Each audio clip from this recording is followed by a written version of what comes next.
ওম শান্তি।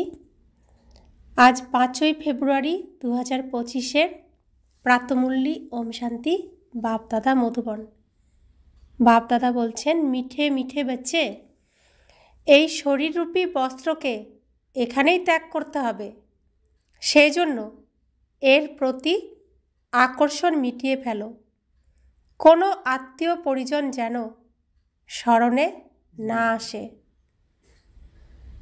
আজকের মূল্যের প্রশ্ন, যে বাচ্চাদের যোগবল আছে তাদের লক্ষণ কেমন হবে? উত্তর, কোনো ব্যাপারেই সামান্যতম ধাক্কাও তাদের কাছে আসবে না, কোথাও তাদের অ্যাটাচমেন্ট থাকবে না। মনে করো আজকেও শরীর ত্যাগ করেছে, তার জন্য দুঃখ হবে না। কেননা সে জানে যে ড্রামাতে তার এতটুকুই পার্ট ছিল।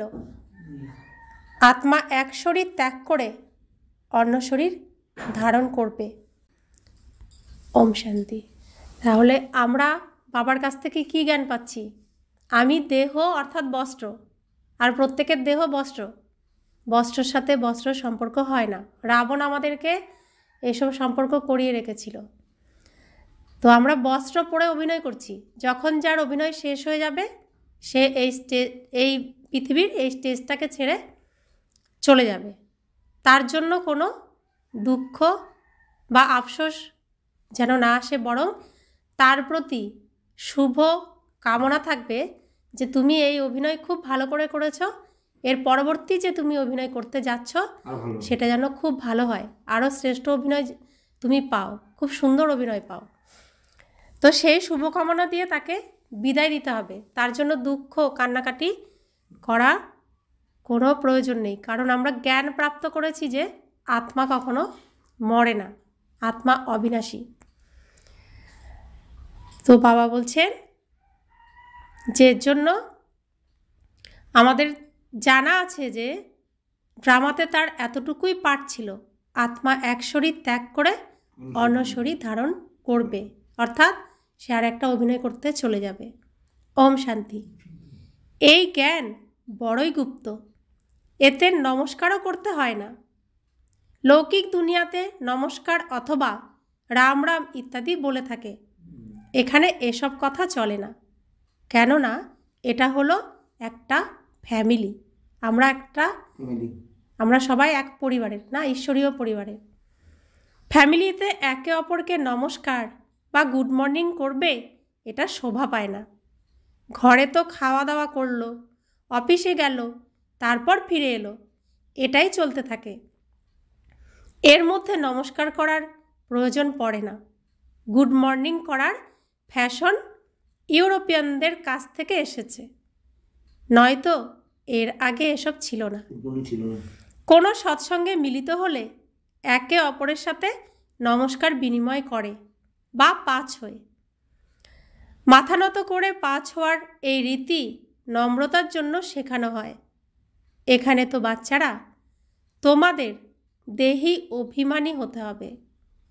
আত্মা আত্মাকে কি করবে? আত্মার তো হাত পা নেই, হাত পা ধরবে কি করে? তবুও বলতে হয়, যেমন বাবাকে বলবে বাবা নমস্কার, তখন বাবাও বলেন আমি সাধারণ ব্রহ্মা শরীর দ্বারা তোমাদের পড়াই, এনার দ্বারা স্থাপনা করাই। কিভাবে? যখন বাবা সামনে আসেন তখন বোঝান, নয়তো সবাই বুঝবে কিভাবে? এই যে ভগবান এতদিন আসেননি, আমরা ভগবানের কথা যখন শুনতে পারিনি, জানতে পারিনি, তখন এই সৃষ্টির কোনো রহস্য বুঝতে পারিনি। বাবা এসেছেন একদম আমাদের কাছে, এসে তিনি বোঝাচ্ছেন, পড়াচ্ছেন, তবেই তো বুঝতে পারছি সব কিছু। তো বাবা এসেছেন বলেই বুঝেছি, তাই তিনি আসেন আমাদেরকে বোঝানোর জন্য। বাবা সামনে বসে বোঝান, তবেই বাচ্চারা বোঝে। দুজনকেই নমস্কার করে বলে বাপ দাদা নমস্কার। তো ব্রহ্মা বাবাকেও নমস্কার, শিব বাবাকেও নমস্কার, দুজনকেই আমরা নমস্কার জানাই। বাইরের কেউ শুনলে অবাক হবে যে কি বলছে, বাপ দাদা? বাপকে কেউ দাদা বলে? শুনলে অবাক হয়ে যাবে। ডবল নাম তো অনেক মানুষের হয়, তাই না? যেমন লক্ষ্মীনারায়ণ অথবা রাধাকৃষ্ণ,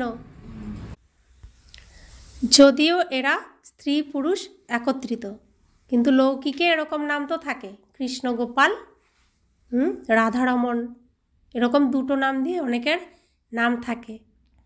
আর এখানে একজন বাপ দাদা, এই বিষয় বাচ্চারা তোমরাই বুঝবে। এখানে একজনই, তাই না? তার মধ্যে শিব বাবা আছেন, শরীর তো একটা। তো বাবা বলছেন, বাবা অবশ্যই বড়ই হবেন। ওই নাম যদিও ডবল, কিন্তু একজনই, তাই না? তাহলে দুটো নাম কেন রাখা হয়েছে? তোমরা জানো এটা হলো রং নাম, কেউ বাবাকে চিনতে পারে না। তোমরা বলো নমস্কার বাপ দাদা, বাবাও তারপর বলেন নমস্কার শরীরধারী আত্মিক বাচ্চারা। এত লম্বা সম্ভাষণ শোভা পায় না, কিন্তু শব্দ তো রাইট আছে। তোমরা এখন শরীরধারী, আবার আত্মিকও। তো আমি এই বাইরে শরীর, ভেতরেও তো আত্মা, তো দুটো সত্তা আছি না। শিব বাবা সব আত্মাদের পিতা, আবার অবশ্যই প্রজাপিতাও। তো শিব বাবা আত্মার পিতা, শরীরের পিতা কে? প্রজাপিতা ব্রহ্মা। প্রজাপিতা ব্রহ্মার সন্তানরা ভাই বোন, এ হলো প্রবৃত্তি মার্গ। তো আমরা প্রত্যেকে প্রজাপিতার সন্তান, তার দ্বারা আমাদের শরীর রচনা হচ্ছে। তো এই সময় আমরা প্রত্যেকে ভাই বোন, কিন্তু সত্যযুগ থেকে কলিযুগ পর্যন্ত আমরাই তো অভিনয় করেছি বিভিন্ন চরিত্রে, মা, বোন, স্ত্রী, পিসি, মাসি, বিভিন্ন রকম চরিত্রে অভিনয় করেছি না? কিন্তু অরিজিনালি তো আমরা কি হই? প্রজাপিতার সন্তান, ভাই বোন হই। ঘরে আমরা কি আত্মা, ভাই ভাই তো। অভিনয়ের জন্য আমরা বিভিন্ন চরিত্রে পোশাক পরে অভিনয় করি। তোমরা সবাই ব্রহ্মা কুমার, ব্রহ্মা কুমারী। এখন আমরা শুধুমাত্র এক ঈশ্বরের সন্তান। আমরা এখন কলিযুগে সেই সিন শেষ করে ফেলেছি, অর্থাৎ সত্যযুগে যে নাটকটা শুরু হয়েছিল, কলিযুগে যে শেষ হচ্ছে, সেখানে আমাদের সমস্ত অভিনয় শেষ হয়ে গেছে। এখন আমরা রিহার্সালের ঘরে চলে এসেছি। আর এখানে আসতে গেলে অনেক জন্মের সৌভাগ্যের ফলেই আসা যায়। এটাই হচ্ছে শ্রেষ্ঠ মানব জন্ম, যেখানে একবারই আসা যায়। আর কোটির মধ্যে কতিপয় কেউই এখানে আসতে পারে। তো ব্রহ্মা কুমার কুমারী হলে প্রজাপিতাও প্রমাণ হয়ে যায়। এর মধ্যে অন্ধশ্রদ্ধার কোনো প্রশ্নই নেই। এখানে কোনো অসত্য বা অন্ধশ্রদ্ধার কিছু নেই, এটাই সত্য। প্রজাপিতা ব্রহ্মার দ্বারা আমাদের সৃষ্টি হয়েছে, অর্থাৎ আমরা পূর্বজাত্মা। পৃথিবীতে যত আত্মাই এসেছে, যত মানুষই এসেছে, সবাই আমাদের বংশধর। আর সেই জন্য আমরা এই ব্রহ্মাকুমারী হয়েছি, সবাইকে উদ্ধার করার জন্য। তো প্রত্যেক আত্মার মুক্তিদাতা, উদ্ধারকারী কে? আমরা প্রত্যেকের পিছনে অনেক আত্মা রয়েছে, যাদেরকে উদ্ধার করতে হবে, আমাদের মুক্ত করতে হবে রাবণের কারখানার থেকে। সবাইকে ঘরে ফিরিয়ে নিয়ে যেতে হবে, যাতে আমার বংশের কেউ কষ্ট না পায়, সাজা না পায় ধর্মরাজপুরীর। তাই সবাইকে যত তাড়াতাড়ি সম্ভব বাবার সাথে মিলিয়ে দিতে হবে। তো বাবা বলছেন, তোমরা বলো ব্রহ্মা কুমারীরা বাবার কাছ থেকে উত্তরাধিকার পেয়ে থাকে, ব্রহ্মার কাছ থেকে প্রাপ্ত করে না। ব্রহ্মাও শিব বাবার সন্তান। তো আমার যে শরীরের পিতা প্রজাপিতা ব্রহ্মা, অর্থাৎ স্বয়ং শ্রীকৃষ্ণ, তিনিও তো শিব বাবার সন্তান। আত্মা তো শিব বাবার থেকেই এসেছে না? তো শরীর এখানে তার শরীর প্রথম বানিয়ে দিয়েছে, প্রথম বস্ত্র তাকে দেওয়া হয়েছে, তিনি আবার আমাদের জন্য বস্ত্র তৈরি করেছেন, ব্রহ্মা বাবা, তাই না? তো বাবা বলছেন যে ব্রহ্মা বাবার কাছ থেকে উত্তরাধিকার প্রাপ্ত করি না, অর্থাৎ ধন সম্পদ কার থেকে প্রাপ্ত করব? শিব বাবার কাছ থেকে। ব্রহ্মা বাবা নিজেও শিব বাবার কাছ থেকেই প্রাপ্ত করেছেন। সূক্ষ্মবতন নিবাসী ব্রহ্মা, বিষ্ণু, শঙ্কর, এরা হলো রচনা। কার রচনা? পরমপিতা পরমাত্মা শিব বাবার রচনা। প্রথম রচনা করেছেন ব্রহ্মা, তারপরে বিষ্ণু, তারপরে শঙ্কর। তো ব্রহ্মাকে রচনা করেছেন এই সঙ্গম যুগে বিষ্ণুকে রচনা করেছেন সত্যযুগ থেকে, আর শঙ্করকে রচনা করেছেন এই সঙ্গম যুগেরই অন্তিম সময়ে বিনাশের জন্য না। তো এখন সমস্ত পাঠ এখন চলছে, সমস্ত রচনা এক জায়গায় এখন। এদের রচয়িতা শিব। শিবের জন্য এ কথা বলতে পারবে না যে এনার রচয়িতা কে। তিনি নিজ মায়া বলে নিজেকে সৃষ্টি করেন, তাকে কেউ সৃষ্টি করে না। শিবের রচয়িতা কেউ হয় না। ব্রহ্মা, বিষ্ণু, শঙ্কর শিব বাবার রচনা। সবার উপরে শিব, সব আত্মাদের পিতা। সেজন্য দুর্গাপূজার সময় শিব বাবার ছবি কোথায় রাখে? উপরে রাখে না। তিনি ওটা কেন দেখানো হচ্ছে? নিচে সমস্ত দেবদেবী, এমনকি গাছও থাকে না, তারপরে পশু পাখিও থাকে, এই ময়ূর থাকে, সিংহ থাকে। তো সমস্ত রচনা শিব বাবার রচনা, তাই তারা নিচে থাকে আর শিব বাবা উপরে থাকে। এটা আমাদের বোঝানোর জন্য। আমরা তো পাথর বুদ্ধি ছিলাম, তাই বুঝতে পারতাম না। বাবা বলছেন এখন প্রশ্ন উঠবে, ক্রিয়েটার যখন, তাহলে কবে ক্রিয়েট করেছেন? তাহলে তিনি কবে রচনা করেছেন? এ হলো অনাদি। এত এত আত্মাদের কবে ক্রিয়েট করেছেন এ প্রশ্ন উঠতে পারে না। এই অনাদি ড্রামা এভাবেই চলে আসছে, যার কোনো শেষ নেই। একবার নাটক শুরু হলো, শেষ হলো, আবার শুরু হলো, শেষ হলো, এর কোনো শেষ নেই। যেমন সকাল হয়, বিকেল হয়, সন্ধ্যা রাত হয়, গভীর রাত হয়, আবার সকাল হয়, এ তো চলতেই থাকে, এর কোনো শেষ নেই। সেরকম এই সৃষ্টির নাটকও সত্যযুগ, ত্রেতাযুগ, দাপর যুগ, কলিযুগ, সঙ্গম যুগ, আবার সত্যযুগ, আবার এই চক্রটা আবার ঘুরতে থাকে। এ অবিনাশী, এ অবিরাম ঘুরতেই থাকে, এর কোনো শেষ নেই। তো বাবা বলছেন এই অনাদি ড্রামা এভাবেই চলে আসছে, যার কোনো শেষ নেই। এ বিষয়েও তোমরা বাচ্চারা নম্বর অনুসারে বুঝে থাকো। বিষয় অতি সহজ। এক বাবা ছাড়া দ্বিতীয় আর কারো সাথে যেন অ্যাটাচমেন্ট না থাকে। কেউ মরে বা বাঁচে, কেউ যদি মরেও যায়, তাও যেন শিব বাবার দিকেই যেন মন থাকে। তার জন্য দুঃখ যেন তুমি না করো, তার প্রতি যেন কোনো মোহ না জন্মায়। গাও হয়ে থাকে, মায়ের মৃত্যু হলেও হালুয়া খেও, মা মরে গেলেও হালুয়া খেও, অর্থাৎ আম্মা মারে তো ভি হালুয়া খানা, অর্থাৎ এই মুরলি শোনা বন্ধ করবে না। এটা হচ্ছে আমাদের জন্য কি? হালুয়া, অর্থাৎ জ্ঞানঘৃত, যার দ্বারা আত্মা কি থাকে? প্রজ্বলিত থাকে। যোগ হচ্ছে শিখা, কিন্তু তার মধ্যে জ্ঞানঘৃত না থাকলে তো যোগের অগ্নি প্রজ্বলিত হবে না। সেজন্য বলছে মা যদি মরে যায় তবুও এই হালুয়া খেও, খাওয়া ছিল না। অর্থাৎ মা চরিত্রে অভিনয় করছিল না, সে তো তার অভিনয় শেষ করে চলে যাচ্ছে। আমার অভিনয় তো রয়ে গেছে। আমার মাকে, যে আমার মা রূপে অভিনয় করেছিল, তাকে আমার শুভকামনা তার প্রতি রাখতে হবে, যে তুমি আমার মা রূপে খুব সুন্দর অভিনয় করেছিলে, 100% সুন্দর অভিনয় করেছিলে। তো সামনে যে তুমি অভিনয় পেতে যাচ্ছ সেটা যেন সর্বশ্রেষ্ঠ হয়, খুব সুন্দর অভিনয় তুমি প্রাপ্ত করো। কেউ মারা গেলে চিন্তার কিছু নেই, কেননা এই ড্রামা অনাদি। তিনি আবার আসবেন অভিনয় করতে, তার সাথে আমার আবার দেখা হবে। আত্মা তো বিনাশ হয় না, না, আত্মা তো অবিনাশী। ড্রামা অনুসারে তাকে এই সময় যেতেই হবে, তার অভিনয় সেখানেই শেষ, আর নেই সেখানে অভিনয়, তাই তাকে নাটকের সিন অনুযায়ী তাকে যেতেই হবে। এখানে কি কি করার আছে? কি বা করার আছে এখানে? কেউ কিছু করতে পারবে? কারো অভিনয় শেষ হয়ে গেল, তাকে যেতেই হবে। কারো অভিনয় শুরু হবে, তাকে আসতেই হবে। এই আসা আর যাওয়া, যার যখন সময় হবে আসবে, আবার যাবে, এটাকে কেউ আটকাতে পারবে না। কারোর ক্ষমতা নেই। আছে কারোর ক্ষমতা? কারোর ক্ষমতা নেই।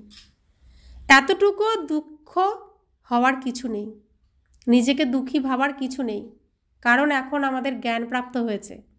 আর জ্ঞানী হয়ে যদি আমি দুঃখ প্রকাশ করি, অর্থাৎ তার প্রতি মোহ, আর এই মোহ তো রাবণের। আমি তো সত্যটা জানি না, তাই তার জন্য আমার চোখের জল যেন না আসে, তাকে হাসি মুখে বিদায় দিতে হবে। সম্ভব করা এটা? সম্ভব তো? এই জ্ঞানটাকে আমাকে সবসময়, আমি নিজেকে সবসময় আত্মা ভাববো, আমি আত্মা, সেও আত্মা, সে একটা সিনে অভিনয় শেষ করেছে, আরেকটা অভিনয়ে যাচ্ছে। এই জ্ঞান তো সবাই পায়নি, পেয়েছে, পায়নি তা নয়, গীতার মধ্যে শুনেছে, কিন্তু সেই কথা কোনোদিন মনে লাগেনি। আর যখন বাবা বলছেন তখন আমরা পরিষ্কার বুঝতে পারছি। আর আমরা ভুলও করেছি, এতদিন তাদেরকে পিছনে টেনেছি, সামনের দিকে এগিয়ে যেতে আমরা সাহায্য করিনি। কান্না করছি অর্থাৎ তাকে পিছনে টানছি না, যে আমাদের তো আগিয়ে দিতে হবে, যে তুমি সামনে খুব সুন্দর অভিনয় তুমি পাবে, তার জন্য শুভ ভাবনা রাখতে হবে, আশীর্বাদ রাখতে হবে না তার জন্য। তো বাবা বলছেন এতটুকুও দুঃখী হওয়ার কিছু নেই, এটাই হলো যোগ বলের শক্তি। তো ভগবানের সাথে, শিব বাবার সাথে যোগযুক্ত থাকলে তবেই শক্তি পাওয়া যাবে, তবেই এই সত্যটাকে আমরা মেনে নিতে পারবো। সত্য জ্ঞান যে পেয়েছি সেটাকে আমরা প্র্যাকটিক্যালি আনতে পারবো। তো বাবা বলছেন, নিয়ম বলছে সামান্যতম ধাক্কাও তোমাদের আসা উচিত নয়। সবাই হও অ্যাক্টার্স, তাই না? প্রত্যেকেই অভিনয় করছি এখানে, তাই তো? নিজের নিজের পার্ট প্লে করে চলেছে। বাচ্চারা, তোমরা জ্ঞান প্রাপ্ত করেছ। আমরা এখন এই সৃষ্টির রঙ্গমঞ্চে, এই পৃথিবীতে কি নাটক চলছিল, কে হিরো কে হিরোইন, আমরা কোন চরিত্র অভিনয় করেছি, সবটাই এখন জানি। তো অভিনয় যখন করেছি, অভিনয় শেষ হলে দুঃখ পাওয়ার তো কিছু নেই, খুশি হওয়া উচিত না যে আমারটা শেষ হয়ে গেছে বা ওরটা শেষ হয়ে গেছে, আমারটা তো এখনও রয়ে গেছে। তুমি আচ্ছা সামনের অভিনয়টা খুব ভালো করে করো, এরকম টাটা, হাসি মুখে, তাকে পিছনে টানলে হবে না। যেমন আমাদের এখানে স্টেজে অভিনয় হয়, তো যার অভিনয় শেষ হয়ে যায় সে তো চলে যায়, তো তার নিজের আসল রূপে চলে যায়, অভিনয়ের পোশাক ছেড়ে দেয় না, তো তার জন্য কি কেউ কান্না করে? কান্না করে নাকি দুঃখী হয় যে তোমার নাটক শেষ হয়ে গেছে কেন? কান্না করে কেউ? কিন্তু আমরা কেউ নাটক ছেড়ে চলে গেলে, শরীর ছেড়ে চলে গেলে আমরা কান্না করি, কারণ অবুঝ ছিলাম, বুঝতাম না, সত্য জ্ঞান ছিল না। রাবণ আমাদেরকে মায়ার মধ্যে আটকে রেখেছিল, আর সেই মায়ার জন্য আমরা কান্না করতাম। আর বলে কি মায়া, ওর বাবা মারা গেছে, কি কান্না করেছে, কি মায়া, বলে না? তো এই মায়ার থেকেই তো আমাদেরকে রক্ষা করতে হবে। তো বাবা বলছেন, বাবাকে আহ্বান করে বলে, হে পরমপিতা পরমাত্মা, তুমি এসে আমাদের নিয়ে যাও। তো দুঃখ পেলে আমরা বলেছি তো এই কথা, হে পরমাত্মা, হে ভগবান, আমাকে নিয়ে যাও। এত সব শরীরের বিনাশ ঘটিয়ে সব আত্মাদের সঙ্গে করে নিয়ে যাওয়া, এ তো অনেক বড় কাজ। তো সারা পৃথিবীতে কত আত্মা, শুধু মানুষ, গাছপালা আছে, পশু পাখি আছে না, কত আত্মা, সবার মধ্যে তো আত্মা রয়েছে। তো শিব বাবা একা সাথে করে নিয়ে যাবেন এত আত্মাকে, এই শরীর এখানে, এই পোশাক এখানে ত্যাগ করিয়ে, শরীরকে এখানে ছাড়িয়ে আবার পবিত্র বানিয়ে, শুদ্ধ পবিত্র পরিষ্কার পরিচ্ছন্ন করে তবে সাথে করে তিনি নিয়ে যাবেন। এটা কত বড় কাজ! তাই 100 বছর সময় লাগে, 100 বছরের জন্য সঙ্গম যুগ। আর সেই বাবার সাথে আমরা এখন কি করছি? সহযোগ দিচ্ছি সেই কাজে, আমরা যাতে সবাই শুদ্ধ পবিত্র হয়ে যায়। আমি আত্মার মধ্যে, মনের মধ্যে এতটুকুও যেন হিংসা, নিন্দা, ঈর্ষা, হতাশা, দুশ্চিন্তা এসব না থাকে, কোনো প্রভাব না থাকে। সবসময় আমার গুণ কি? সুখ, শান্তি, প্রেম, আনন্দ, জ্ঞান, পবিত্রতা, শক্তি।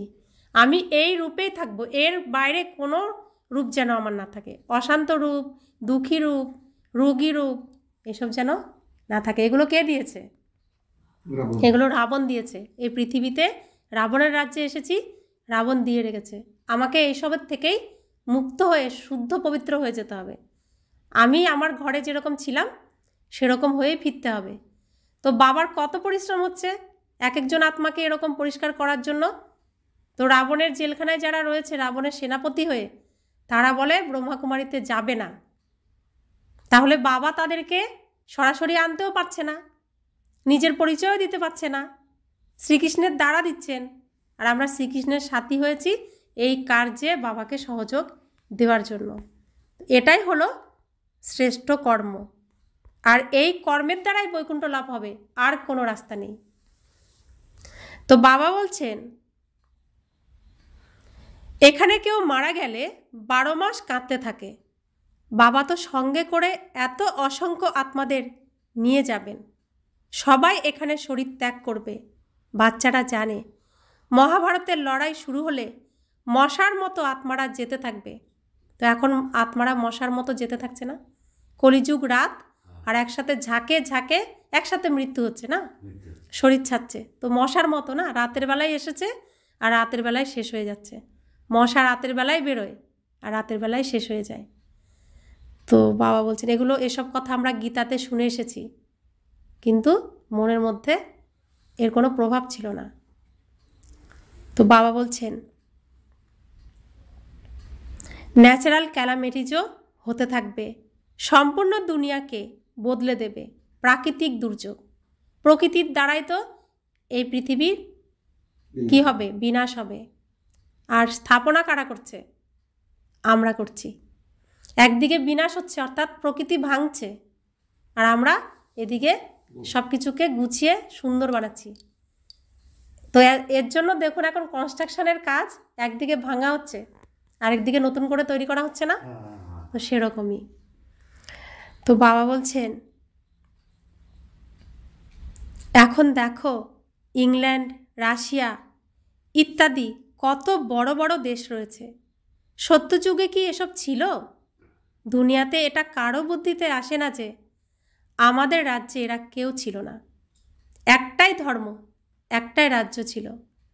তোমাদের মধ্যেও নম্বর অনুসারে বুদ্ধিতে সঠিকভাবে ঢুকবে। যদি সঠিক ধারণা হয় তবে সেই ঈশ্বরীয় নেশা সবসময় উচ্চ থাকবে। অতি কষ্টেই কেউ কেউ এই নেশা বজায় রাখে।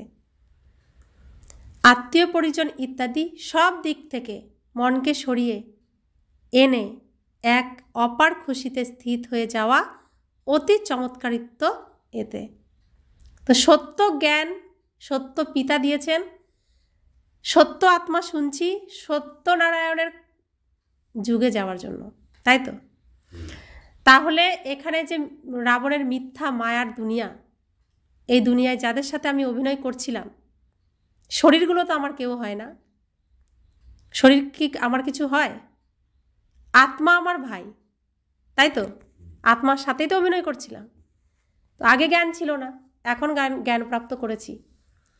তাহলে সেই যাদের সাথে আমি অভিনয় করছিলাম তাদেরকে দেখে কি মনে হবে যে তুমি আমার সন্তান, তুমি আমার স্ত্রী, তুমি আমার স্বামী, তুমি আমার পিতা, তুমি আমার মা?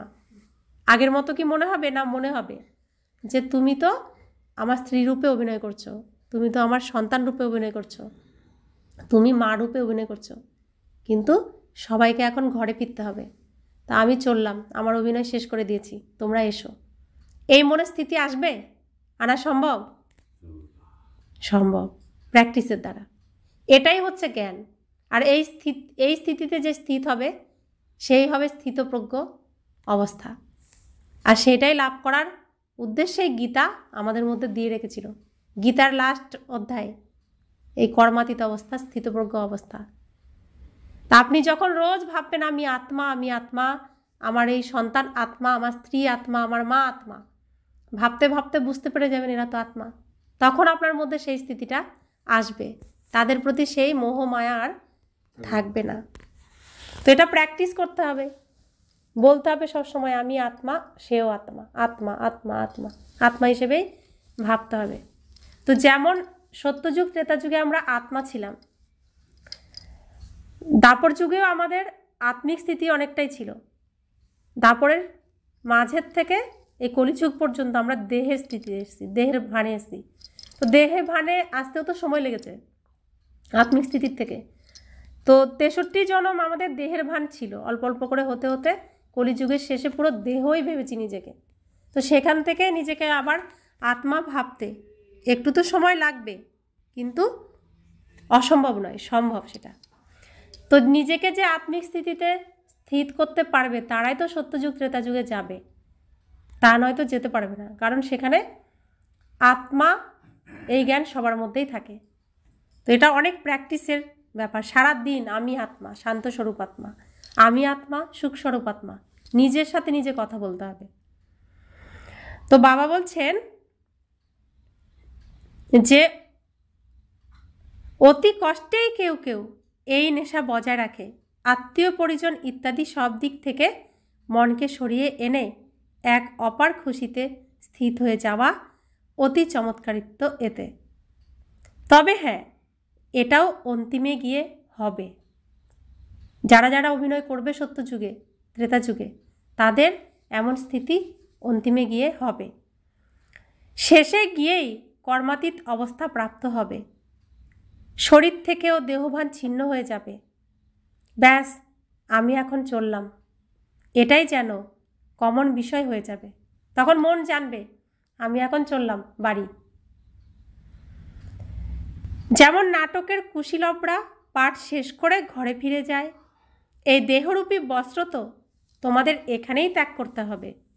এই বস্ত্র এখানেই ধারণ করতে হয়, এখানেই ছেড়ে যেতে হয়। এসব নতুন বিষয় তোমাদের বুদ্ধিতে আছে, আর কারো বুদ্ধিতে নেই। শুনেছি আমরা, কিন্তু কখনো মন থেকে ভাবিনি। কিন্তু বাবা আমাদেরকে ভাবতে শিখিয়েছেন সত্যটাকে। অল্প আর বে, অল্প সবচেয়ে উপরে, অল্প অর্থাৎ ভগবান সবার উপরে থাকেন একজন, আর বে অর্থাৎ বাদশাহী, এটা কোথায় থাকে? পৃথিবীতে থাকে। তো বাবা বলছেন বলাও হয়ে থাকে ব্রহ্মা দ্বারা স্থাপনা, শঙ্কর দ্বারা বিনাশ, বিষ্ণুর দ্বারা পালনা। আচ্ছা, শিবের কাজ তবে কি? সব তো ওরাই করবে, তাহলে শিব কি করবেন? শিব বাবার কি কাজ? উচ্চ থেকে উচ্চতর শিব বাবাকে কেউ জানে না, বলে দেয় উনি সর্বব্যাপী, সব কিছুই ওনার রূপ। সম্পূর্ণ দুনিয়ার বুদ্ধিতে এটাই দৃঢ়তর হয়ে গেছে। তো প্রত্যেকেই বলে পরমাত্মা আমার মধ্যেও আছে, তোমার মধ্যেও আছে, সর্বত্র বিরাজমান। তো সবার মধ্যে, মনের মধ্যে এই রূপই রয়েছে। তো বাবা বলছেন সম্পূর্ণ দুনিয়ার বুদ্ধিতে এটাই দৃঢ়তর হয়ে গেছে, সেই জন্য সব তমপ্রধান হয়ে গেছে। সেই জন্যই আমরা এত নিচে, কারণ নিজের সত্য পিতার, আসল পিতার এত আমরা গ্লানি করেছি, অপমান করেছি, তাকে বলেছি না মাটিতে পড়ে আছে, তার উপর নোংরা ফেলেছি, তার উপর থুতু ফেলেছি, কত কিছু করেছি। তো আমার শরীরের পিতার সাথে এরকম করতে পারবো? শরীরের পিতাকে দেখতে পাচ্ছি, তার গায়ে থুতু ফেলতে পারবো? নোংরা ফেলতে পারবো? তার গায়ের উপর বসতে পারবো? তাহলে আমাদের যে সত্য পিতা স্বয়ং ভগবান, তাকে কি করে বলেছি যে তিনি মাটির মধ্যেও আছেন, তিনি নোংরার মধ্যেও আছেন, সর্বত্র তিনি বিরাজমান, আমার মধ্যেও আছেন? কি করে বলেছি? শরীরের পিতা যদি আমার মধ্যে না থাকতে পারে, আমার আসল পিতাও নিশ্চয়ই এই শরীরে থাকতে পারবে না, তাই না? শরীরের পিতার আমি একটা অংশ, সেরকম পরমপিতা পরমাত্মার আমি একজন অংশ, আত্মা, তাই তো? তার সন্তান। অথচ রাবণ আমাদের দ্বারা কত পাপ করিয়েছে। তো যখন নিজের পিতার অপমান গ্লানি আমরা নিজে সন্তান করেছি, তখনই আমরা নিচে একদম নেমে গেছি, আর রাবণ এটা আমাদের দ্বারা করিয়েছিল। তো বাবা বলেন সম্পূর্ণ দুনিয়া দুর্গতি প্রাপ্ত, সেই জন্যই সবাই দুর্গতিতে গেছে। আমি এসে সবাইকে সদ্গতি প্রদান করি। যদি সর্বব্যাপী হই তবে কি সবাই ভগবান? একদিকে বলে সবাই ভাই, তারপর বলে সবাই ফাদার্স, কিছুই বোঝে না। সবার মধ্যে পরমাত্মা আছে, তাহলে সবাই বাবা, আর এদিকে আমরা বলি এক ঈশ্বরের সন্তান, ভাই ভাই। স্বাধীনতা সংগ্রামের সময় গান হয়েছে না, হিন্দু মুসলিম শিখ ঈসাই আমরা সবাই ভাই ভাই। তাহলে সবার মধ্যে পরমাত্মা আছে, আমরা সবাই বাবা বাবা কেন বলিনি? সবার মধ্যে ভগবান ভগবান কেন বলিনি? তো বাবা বলছেন একদিকে বলে সবাই ভাই, তারপরে আবার সবাই ফাদার্স, কিছুই বোঝে না। একেই বলছে অবুঝ, অন্ধ, অজ্ঞানী। আমরা বলেছি তো এগুলো। এখন বাচ্চারা অসীম জগতের পিতা তোমাদের বলছেন আমাকে স্মরণ করলে তোমাদের বিকর্ম বিনাশ হবে। তাহলে আমরা কতবার বলেছি বাবা এখানে সেখানে পড়ে আছে, আর কত তার উপরে নোংরা ফেলেছি, ভগবানের উপরে কত পাপ হয়েছে, কত গ্লানি, কত নিন্দা হয়েছে। সেই পাপের ভাগ কে নেবে? আমি তো আমারটাই শেষ করতে পারবো না, কারণ এই যে 63 জন্ম ধরে আমরা অভিনয় করেছি একে অপরের সাথে কত হিসেব নিকেশ, এর ধারি আমরা মেটাতে পারবো না। সূর্য যে এত শক্তি দিয়েছে কিরণ দিয়ে, আকাশ যে তার নিচে আমাকে থাকতে দিয়েছে, বাতাস যে আমাকে অক্সিজেন দিয়ে আমাকে বাঁচিয়ে রেখেছে, জল যে আমাকে জীবন দিয়েছে, মাটি যে আমাকে ধারণ করেছে, চলতে দিয়েছে তার বুকের উপর দিয়ে, কোনো ঋণ শোধ করতে পারবো? ক্ষমতা নেই। সেজন্য বাবা সমস্ত দায়িত্ব নিচ্ছেন ঋণ শোধ করার। সেজন্য বাবা বলছেন তুমি শুধু নিজেকে আত্মা ভেবে শুধু আমার কাছ থেকে পড়াশোনা করো, আমি যা বলছি শোনো, বাকি সব আমাকে দিয়ে দাও। আর কোনো চিন্তা করতে হবে না কে তোমার সন্তান, কে তোমার স্ত্রী, কে তোমার পিতা, কে তোমার মাতা, প্রত্যেকে তো আমার সন্তান, সবার দায়িত্ব আমার। তোমার আর কিছু ভাবতে হবে না, সব আমাকে দিয়ে দাও। তাহলে কি কি দিতে হবে? তন, মন, ধন, সম্বন্ধ, সম্পর্ক সব বাবার যজ্ঞে সাহা করো। তুমি শুধু আত্মা, আত্মা হয়ে পরম পিতা পরম আত্মার কাছ থেকে শিক্ষা গ্রহণ করো। তিনি যে পথ দেখাচ্ছেন সেই পথে তুমি চলো, তবেই তোমার কি হবে? বিজয় হবে, বিনাশ হবে না। তো বাবা আমাদের সমস্ত দায়িত্ব নিতে এসেছেন। যে দিতে পারবে সে বিজয়ী হবে, যে ধরে রাখবে সে বিনাশ হবে। তো বাবা বলছেন এখন বাচ্চারা অসীম জগতের পিতা তোমাদের বলছেন আমাকে স্মরণ করলে তোমাদের বিকর্ম বিনাশ হবে। তাকে স্মরণ করলে সব মাপ ক্ষমা করে দিচ্ছেন, তিনি পরিষ্কার করে দিচ্ছেন আমাদের সব বোঝাকে। তোমাদের এই দাদাকে বা মাম্মাকেও স্মরণ করার প্রয়োজন নেই, অর্থাৎ এই ব্রহ্মা বাবাকে বা মাম্মাকে স্মরণ করার কোনো প্রয়োজন নেই, কিন্তু হতে হবে ওরকম স্মরণ সবসময় বিন্দু রূপে। আমি আত্মা বিন্দু হীরার মতো, আমার পিতাও বিন্দু হীরার মতো, এটাকেই স্মরণ রাখতে হবে। আর আমাকে এই শরীরকে তৈরি করতে হবে কার মতো? ব্রহ্মা বাবার মতো, অর্থাৎ শ্রীকৃষ্ণর মতো, আমি যাতে শ্রীকৃষ্ণের সাথে আসতে পারি। তো বাবা বলছেন না মাম্মা না বাবা, কারো মহিমা কিছুই নয়। শিব বাবা না থাকলে ব্রহ্মা কি করত? ব্রহ্মাকে স্মরণ করে কি হবে? তবে হ্যাঁ, তোমরা জানো যে ব্রহ্মা দ্বারাই আমরা শিব বাবার উত্তরাধিকার প্রাপ্ত করছি। কার দ্বারা? এনার দ্বারা। এনার দ্বারা নয়, ওনার দ্বারা নয়, এনার দ্বারা। অর্থাৎ শিব বাবা সব কিছু কার দ্বারা করছেন? ব্রহ্মার দ্বারা করছেন, অর্থাৎ শ্রীকৃষ্ণের অন্তিম জন্মের অন্তিম শরীর দ্বারা করছেন।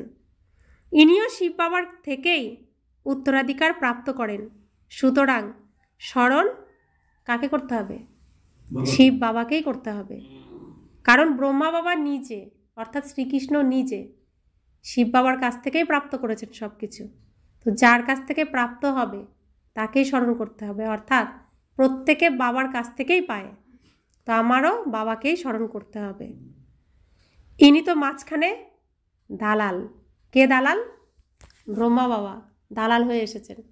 তো নারায়ণ পার্বতী আর শিবের বিবাহের দায়িত্ব নিয়েছে না? তা আমরা পার্বতী, শিবের সাথে মিলন কে করাচ্ছে? এই ব্রহ্মা বাবা করাচ্ছে, অর্থাৎ শ্রীকৃষ্ণ নারায়ণ। এটা হলো নারায়ণের কোন রূপ? মোহিনী রূপ। এটা হচ্ছে নারী রূপ নারায়ণের। দেখুন নাটকের মধ্যে, সিনেমার মধ্যে কেমন লাগে, আর বাস্তবটা দেখুন। বাস্তব তো মোহিনী রূপে খাওয়াচ্ছে না ইনি। শিব বাবা এনাকে অ্যাডপ্ট করেছেন প্রথমে স্ত্রী রূপে, তার দ্বারা কিন্তু আমাদের জন্ম হলো, তাই না? তো শিব বাবা মা হয়ে গেলেন, আর শিব বাবা বাবা হয়ে গেলেন, ব্রহ্মা বাবা মা হয়ে গেলেন, আমরা হলাম সন্তান। এটাই হলো নারায়ণের মোহিনী রূপ। আর এই জ্ঞান অমৃত আমরা যারা এখানে আসি শুধু তারাই পাচ্ছি, অন্যরা পাচ্ছে? এই জ্ঞান কোনো দোকানে কিনতে পাওয়া যায়? পাওয়া যায় না। এই প্রজাপিতা ব্রহ্মাকুমারী ঈশ্বরীয় বিশ্ববিদ্যালয়ে আসলে তবেই পাওয়া যাবে, এই অমৃত আর কোথাও পাওয়া যাবে না। তো বাবা বলছেন, একটি ছেলে আর মেয়ের যখন আশীর্বাদ হয় তখন তো একে অপরকে স্মরণ করবেই, তাই না? বিবাহ করান যিনি, তিনি তো এদের মাঝখানে দালাল। ব্রহ্মা দ্বারা বাবা এঙ্গেজমেন্ট নিজের সাথে তোমরা আত্মাদের করিয়ে থাকেন, সেজন্য মহিমাও হয়ে থাকে। দালালের মাধ্যমে সদ্গুরু প্রাপ্ত হয়েছে। সদ্গুরু কোনো দালাল নন। সদ্গুরু হলেন কে? শিব বাবা। আর সদ্গুরুর সাথে আমাদের মিলিয়ে দিয়েছেন কে? ব্রহ্মা বাবা। সদ্গুরু তো নিরাকার। যদিও গুরু ব্রহ্মা, গুরু বিষ্ণু বলে থাকে, কিন্তু ওনারা কোনো গুরু নন। সদ্গুরু এক বাবাই, যিনি সবাইকে সদ্গতি প্রদান করেন। তো তিনি ধর্ম স্থাপনার্থায় আসে, সাধু সন্ত সকলকে উদ্ধার করতে তিনি আসেন, তাই তো? এখন এই শরীরের গুরু, যে শরীরধারী গুরু ছিল, সেই শরীরধারী গুরুরও যিনি গুরু ছিলেন, সবাইকে তো তিনি উদ্ধার করবেন, উদ্ধার করতে এসেছেন। তো গুরুরও গুরু তিনি, পতিরও পতি, বৈদ্যদেরও নাথ, তিনি সবারই নাথ, তাই না? তাই তার নাম নাথ। তো বাবা তোমাদের শিখিয়েছেন, তবেই তোমরা অন্যদেরও রাস্তা বলে দাও, আর বলো যে কোনো কিছু দেখেও দেখো না। বুদ্ধি যেন এক শিব বাবার প্রতিই থাকে। এই চোখ দিয়ে যা কিছু দেখছো সব কবরস্থ হবে, কিছুই থাকবে না। কারণ এই স্টেজটা সম্পূর্ণ পরিষ্কার হবে, তারপরে আবার নতুনভাবে এটাকে সাজানো হবে। স্মরণ এক শিব বাবাকেই করতে হবে, নাকি ব্রহ্মা বাবাকে? কাকে স্মরণ করতে হবে? শিব বাবাকে। ওম শান্তি। বুদ্ধি বলে ব্রহ্মার কাছ থেকেও কিছু উত্তরাধিকার প্রাপ্ত হবে। উত্তরাধিকার তো বাবার কাছ থেকেই প্রাপ্ত হবে, যেতেও হবে বাবার কাছে। স্টুডেন্টকে কেন স্মরণ করবে? স্টুডেন্ট তো টিচারকে স্মরণ করবে, তাই না? স্কুলে যারা বিচক্ষণ বাচ্চা হয়, তারা অন্যদেরও উন্নতি করতে চেষ্টা করে। বাবাও বলে থাকেন, এক দুজনকে উত্তরণের পথে এগিয়ে নিয়ে যাবার চেষ্টা করো, কিন্তু ভাগ্যে নেই, সেজন্যই পুরুষার্থও করে না। আমরা কতজনকে বলি বাবার কথা, যে বাবার কাছে গেলে তোমার সমস্ত দুঃখ দূর হবে, শরীর ভালো হবে, তোমার সমস্ত সমস্যা মিটে যাবে, কিন্তু ভাগ্যে না থাকলে কেউ সরে না, পুরুষার্থও করে না, অল্পতেই সন্তুষ্ট হয়ে যায়। অল্প কিছু পেলাম তো হয়ে গেল, পেয়ে গেছি। তাদের বোঝানো উচিত। প্রদর্শনীতে অনেক আত্মারা আসে, অনেককে বোঝালে প্রভূত উন্নতি হয়।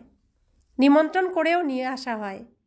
অনেক বড় বড় বিচক্ষণ ব্যক্তিরা আসেন, বিনা নিমন্ত্রণেও কিছু মানুষ চলে আসে। কত কি অপ্রয়োজনীয় কথাবার্তা বলতে থাকে। রয়্যাল মানুষদের চাল চলনও রয়্যাল হয়। রয়্যাল মানুষ রয়্যালটির সাথেই ভিতরে প্রবেশ করবে। তাদের আচরণের মধ্যেও বিস্তর পার্থক্য থাকে। তাদের চলা এবং বলার মধ্যে কোনো পার্থক্য থাকে না। মেলায় সব রকমের মানুষ আসে, কাউকে নিষেধ করা যায় না। সেজন্য যে কোনো প্রদর্শনীতে নিমন্ত্রণ কার্ড দিয়ে আমন্ত্রণ জানালে রয়্যাল এবং ভালো ভালো মানুষ আসবে। তারপর তারা অন্যদেরও শোনাবে। কোথাও কোথাও মহিলাদের জন্য প্রোগ্রাম রাখলে শুধুমাত্র মহিলারাই এসে দেখবে, কেননা অনেক মহিলাই পর্দার আড়ালে থাকে। সুতরাং শুধুমাত্র মহিলাদের জন্য প্রোগ্রাম করা উচিত। যখন শিব বাবা এসেছেন 1937 সাল থেকে, সেই সময় মেয়েরা অনেকেই ঘরের জানলা দিয়েও বাইরে তাকাতে পারতো না, এতটাই পরিস্থিতি মেয়েদের খারাপ ছিল। সেই জন্য বাবা মেয়েদের জন্য প্রোগ্রাম রাখতে বলেছেন, যারা শুধু সেখানে মেয়েরাই আসবে, আসতে অনুমতি দেবে, সেই জন্য। তো বাবা এসেছেন বলেই তো আজকে আমরা এত স্বাধীন হয়েছি, তাই না? কোনো বাবা বলছেন সেই মেয়েদের প্রোগ্রামে কোনো পুরুষ যেন না আসে। বাবা বুঝিয়েছেন সর্বপ্রথম তোমাদের এটাই বোঝাতে হবে যে শিব বাবা কেমন, শিব বাবা কেমন দেখতে? নিরাকার। শিব বাবা আর প্রজাপিতা ব্রহ্মা দুজনেই বাবা, কিন্তু দুজনেই তো একরকম হতে পারেন না। যে দুই বাবার কাছ থেকেই উত্তরাধিকার প্রাপ্ত হবে, দুজন একরকম হতে পারেন না। আমরা কি বলি, আমাদের বড় যারা থাকে দাদা, বলি পুরো বাবার মতো, তাকে বাবার মতো মানি, শ্রদ্ধা করি, কিন্তু উত্তরাধিকার কার কাছ থেকে পাই? বাবার কাছ থেকেই পাই। তো বাবা বলছেন উত্তরাধিকার দাদা অথবা বাবার কাছ থেকে প্রাপ্ত হবে। কার কাছ থেকে হবে? বাবার কাছ থেকেই হবে। দাদার সম্পত্তির প্রতি সবার অধিকার থাকে। দাদা বলতে কোন দাদা বলছেন? দাদু। উত্তরাধিকার দাদুরটাও পায়, ঠাকুর দাদার কাছ থেকেও উত্তরাধিকার পায়, বাবার কাছ থেকেও তো পায়, তাই না? তো ব্রহ্মা বাবা যদি বাবা হয়, ব্রহ্মা বাবার বাবা শিব বাবা, শিব বাবা আমাদের কি হয়েছেন আবার? আজকে আবার দাদু সেজেছেন, দাদু। তো দাদুর সম্পত্তিও পাবো, তাই না? তো শিব বাবার সমস্ত সম্পত্তি কে পেয়েছেন? ব্রহ্মা বাবা পেয়েছেন। তো ব্রহ্মা বাবার থেকে সব সম্পত্তি আবার বাবার, আমাদের দাদুর সম্পত্তি পেয়ে যাব। তো বাবা বলছেন দাদার সম্পত্তির প্রতি সবার অধিকার থাকে, অর্থাৎ দাদুর সম্পত্তির প্রতি সকলের, নাতি নাতনিদের সকলের অধিকার থাকে। যেমনই সন্তান হোক, কুপুত্র হলেও দাদার উত্তরাধিকার প্রাপ্ত হয়ে যাবে। বাবা কুসন্তানকে নাও দিতে পারে, কিন্তু ঠাকুর দাদার সম্পত্তি কুসন্তানও পাবে সমানে, তাই না? তো বাবা বলছেন এসব রীতি এখানকার জন্য, এসব রীতি এখানকার জন্যই হয়েছে, কারণ ব্রহ্মা বাবা সব বাচ্চাদেরকে দেবেন না। কাদেরকে দেবেন? শুধু ব্রহ্মা কুমার ব্রহ্মা কুমারীদেরকেই দেবেন। বাকি যারা ব্রহ্মা কুমার ব্রহ্মা কুমারী হয়নি তাদেরকে তো ব্রহ্মা বাবা দেবেন না। আর শিব বাবা সবাইকে দিয়ে দিচ্ছেন, যে আসবে সেই পাবে, সে কু হোক আর সু হোক, তিনি আবার তা দেখবেন না। সেই জন্য এখানকার এই নিয়মটা বানানো হয়েছে। তো ব্রহ্মা বাবা নিজে কি করেছেন? তার 1 সেকেন্ডে মন, তন, ধন সমস্ত সম্পত্তি এই যজ্ঞে দিয়ে দিয়েছেন। আর কি বলেছেন? তার সম্বন্ধ সম্পর্কও দিয়েছেন। কি বলেছেন? তখন তার ঘরের যারা ছিলেন পরিবারের প্রত্যেকে বলেছেন যে এই যজ্ঞে থাকবে সে এই যজ্ঞ থেকে পাবে, আর যে যজ্ঞে থাকবে না সেই যজ্ঞের থেকে এক দানাও পাবে না। অর্থাৎ ব্রহ্মা বাবা কি করেছেন? ব্রহ্মা কুমার ব্রহ্মা কুমারীদেরকেই দিয়েছেন, কিন্তু শিব বাবা কি করছেন? সবাইকে দিচ্ছেন, তিনি দাদু রূপে দিচ্ছেন। তো বাবা বলছেন বোঝাও যায় কুপুত্রের হাতে টাকা পয়সা পড়লে 1 বছরের মধ্যেই সব উড়িয়ে শেষ করে দেবে, কিন্তু গভর্নমেন্টের নিয়ম এমনই যে দিতেই হবে। গভর্নমেন্ট কিছুই করতে পারে না। বাবা তো অনুভবী, ব্রহ্মা বাবা তো অনুভবী, সব রকম অনুভব তিনি করেছেন। এক রাজার সন্তান 1 কোটি টাকা 12 মাসের মধ্যে শেষ করে দিয়েছিল, এমনটাও হয়। শিব বাবা তো বলবেন না যে আমি এমনটা হতে দেখেছি। শিব বাবা তো এখানে ছিলেনই না, তিনি তো পরমধামে বসেছিলেন। দেখেছেন কে? কে দেখেছেন এসব? ব্রহ্মা বাবা, অর্থাৎ শ্রীকৃষ্ণ এই সৃষ্টির শুরু থেকে শেষ পর্যন্ত তিনি তো দেখেছেন না সব কিছু, তিনি সবার আগে এসেছেন, অনুভবী। এই দাদা ব্রহ্মা বাবা বলেন আমি এমন বহু দৃষ্টান্ত দেখেছি। এই দুনিয়া বড়ই দুর্গন্ধময়। এ হলো পুরানো দুনিয়া, পুরানো ঘর। পুরানো ঘরকে সবসময় ভেঙে ফেলতে হয়। এই লক্ষ্মীনারায়ণের বাদশাহী ঘর দেখো কত চমৎকার। তো এই পৃথিবী এখন কি পুরনো হয়ে গেছে, ভেঙে চুরে যাচ্ছে। তো এটাকে এখন কি করবে? ভেঙে ফেলবে পুরো। কে ভাঙবে? প্রকৃতি ভাঙবে, প্রাকৃতিক দুর্যোগের দ্বারা সব কিছু ভাঙবে। আর গড়বে কে? কে গড়ছে? শিব বাবা গড়ছে। এখন তোমরা বাপদাদার দ্বারা বুঝতে পারছো এবং তোমরাই নর থেকে নারায়ণ হয়ে ওঠো। এই হলো সত্যনারায়ণের কথা। আমরা সত্যিকারের সত্যনারায়ণের কথা শুনছি।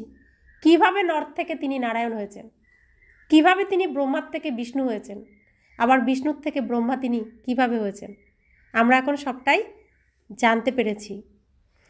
তোমরা বাচ্চারা এটা বুঝেছ, তোমরাই এখন সম্পূর্ণ ফুল তৈরি হচ্ছ। এতে ভীষণ সত্যতা থাকা উচিত। আমরা এখন কোথায় আছি?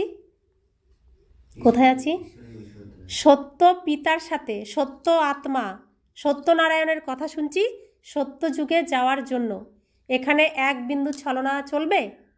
এক বিন্দু ছলনা এখানে যে করবে সে আর টিকতে পারবে না। ছলনা যে করবে সেটা হচ্ছে মায়ার সাথী। মায়া তাকে নিয়ে চলে যাবে, বলবে এই আমার, এ তো ছলনা করছে, ছলনা তো আমার। তো সে মায়া তখন কান ধরে নিয়ে চলে যাবে। এর জন্য সত্য পিতার সাথে সবসময় সততার সাথে চলতে হবে। ভুল আমরা করে ফেলব, কারণ ভুলের দুনিয়ায় রয়েছি, কিন্তু পিতাকে সব সত্যি সত্যি জানাতে হবে যে বাবা এই করে ফেলেছি, কান ধরছি, আর করব না। তো বাবা বলছেন তোমরা দিন দিন উন্নতি প্রাপ্ত করে চলেছ, ফ্লাওয়ার্স হয়ে উঠতে থাকো। তা আমরা কাঁটা ছিলাম, এখন আমরা ফুল হয়ে যাচ্ছি। বাচ্চারা তোমরা ভালোবেসে বলে থাকো যে বাপ দাদা, এটাও তোমাদের নতুন ভাষা যা মানুষের বুদ্ধিতে আসতে পারে না। অন্য মানুষ এসব ভাবার অনেক দূরে, ভাবতে পারবে না। বাবা যেখানেই থাকুন না কেন বাচ্চারা বলবে বাপ দাদা নমস্কার। বাবাও রেসপন্স দেবেন রুহানি শরীরদারি বাচ্চাদের নমস্কার। তো মুরলিতে বাবা নমস্কার জানান তো আমাদেরকে। কেউ শুনলে বলবে এ তো নতুন কথা, বাপ দাদা একসাথে কিভাবে বলবেন? বাবা আর দাদা দুজন কখনো এক হয় নাকি? নতুন যারা শুনবে তারা এরকম বলবে। নামও দুজনের আলাদা, শিব বাবা ব্রহ্মা বাবা। তোমরা এই দুজনেরই সন্তান। তোমরা জানো এনার ভিতরে, ব্রহ্মা বাবার ভিতরে শিব বাবা বসে আছেন। আমরা বাপ দাদার সন্তান। এটাও বুদ্ধিতে স্মরণ থাকলে খুশির পারদ ঊর্ধ্বগামী থাকবে। ড্রামার প্রতিও দৃঢ় বিশ্বাস রাখা উচিত।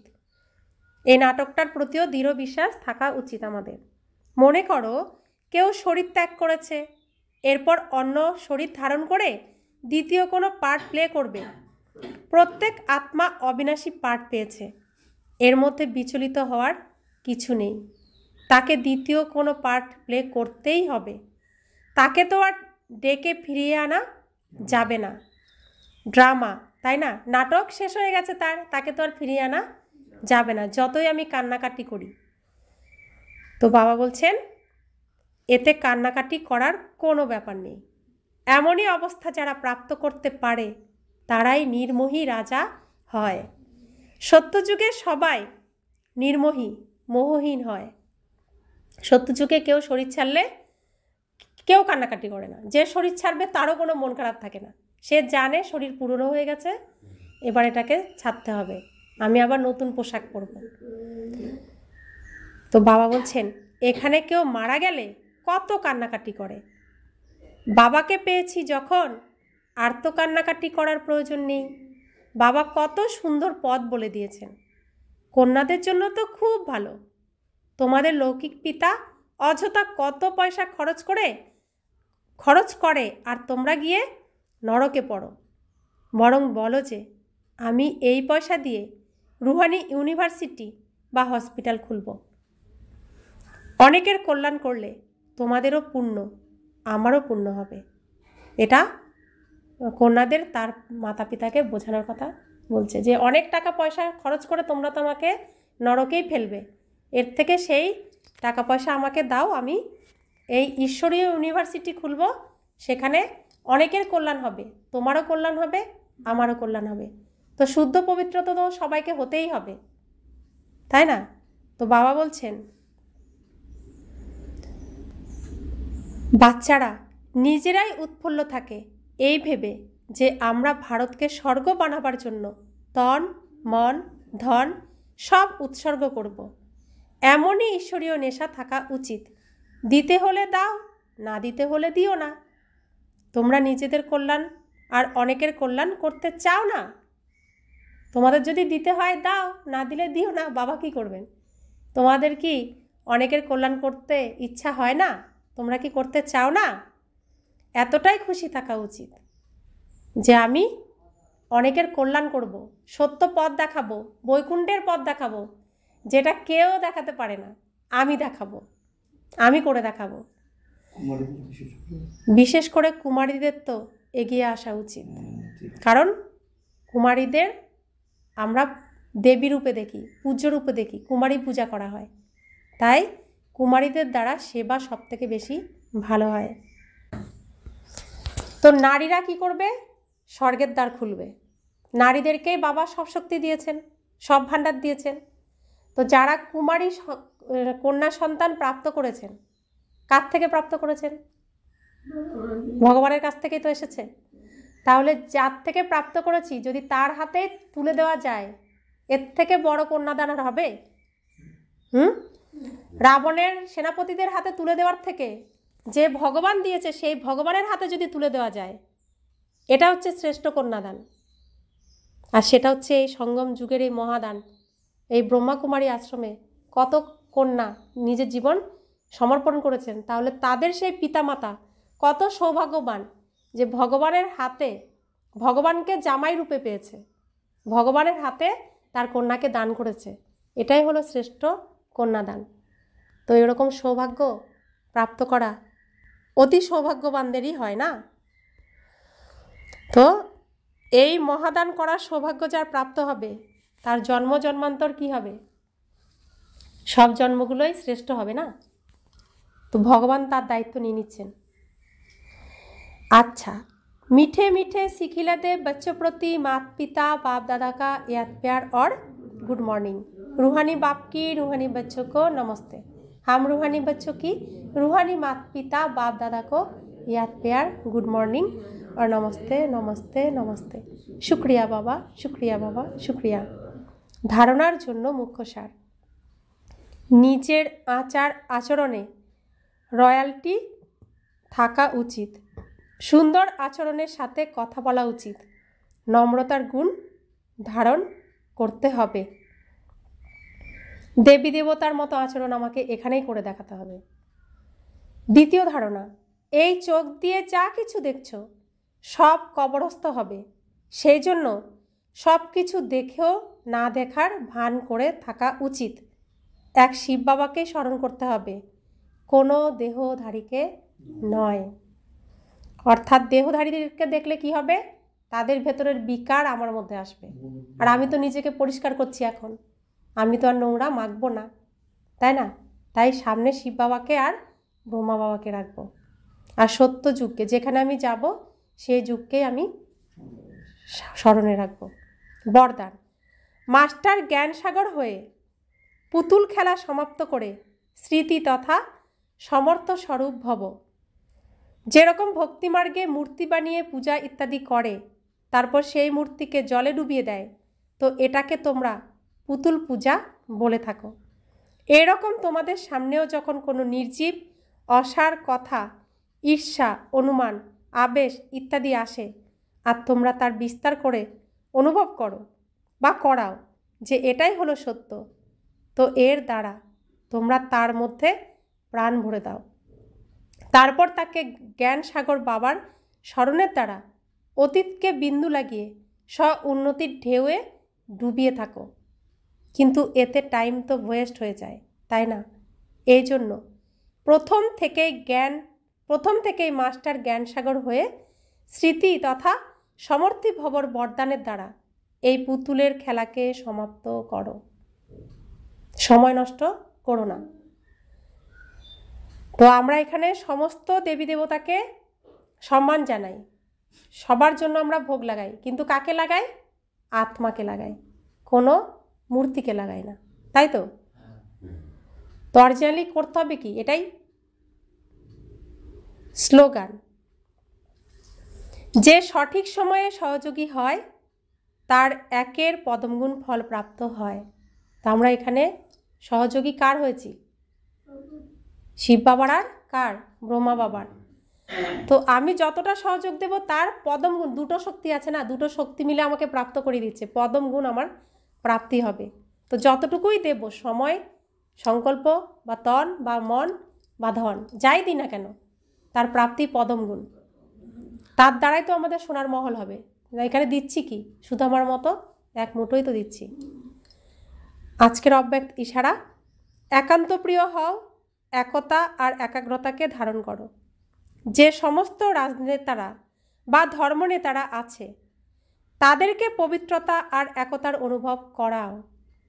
এটারই কম থাকার কারণে দুটি সত্তা দুর্বল হয়ে গেছে। ধর্মসত্তাকে ধর্মসত্তাহীন বানানোর বিশেষ পদ্ধতি হলো পবিত্রতাকে সিদ্ধ করা আর রাজ্যসত্তার সামনে একতাকে সিদ্ধ করা। অর্থাৎ আমাদের দেহের যত গুরু গোসাই আছেন সবাইকে এই পথ বলে দেওয়ার দায়িত্ব কাদের নিতে হবে? আমাদেরকে নিতে হবে। যত রাজনীতি আছে, রাজনীতিবিদ বা রাজনেতারা রয়েছে, প্রত্যেককে পবিত্রতার পথ কাকে বলে দিতে হবে? আমাদেরকেই বলে দিতে হবে। তো এই সাহস, এই হিম্মত যে দেখাবে তাকে বাবা কত সাহায্য করবে? 1000 গুণ সাহায্য করবে। হিম্মত তো দেখাও, আমাদেরকেই করে দেখাতে হবে। ভগবান আমাদেরকে বিশ্বাস করেছেন যে আমরা করতে পারবো, সিলেক্ট করেছেন এর জন্য আমাদেরকে, তাই আমরা আসতে পেরেছি, এই ট্রেনিং নিচ্ছি, তাই আমাদের এটা করতেও হবে। ওম শান্তি।